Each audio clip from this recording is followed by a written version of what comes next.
House many times, the flight in question was part of a Canadian Armed Forces training exercise that was planned prior to and was unrelated to the convoy protest, Mr. Speaker. This training had nothing to do with the blockade, the illegal blockade, Mr. Speaker. Honourable member for Wellington Halton Hills. Mr. Speaker, the Emergencies Act can only be invoked when there is no other law to deal with the situation. It's not clear that this threshold was met.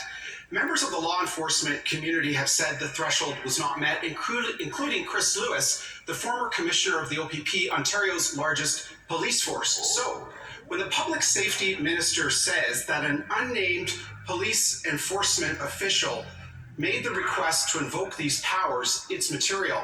Mr. Speaker, a very simple question.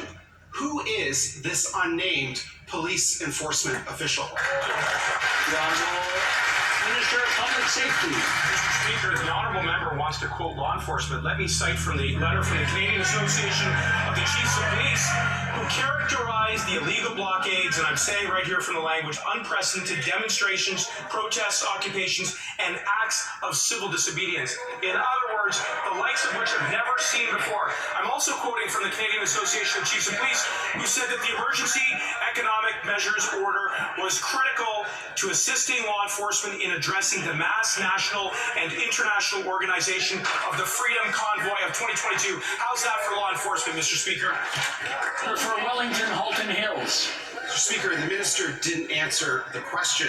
Suspending civil liberties is serious. That's why the act can only be invoked when there is no law in Canada to deal with the situation. Right. That's why a committee of parliament and a public inquiry must be established to determine whether or not the threshold for invocation was met.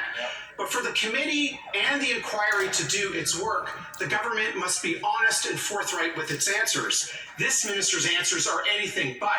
So, Mr. Speaker, a very simple question. This government came to office with a great deal of idealism. Does any remain? The Honourable Minister. There is no more paramount ideal than protecting Canadian safety, and that's why we invoke the Emergencies Act, Mr. Speaker. And enough of this shithead. We will always stand up for that decision.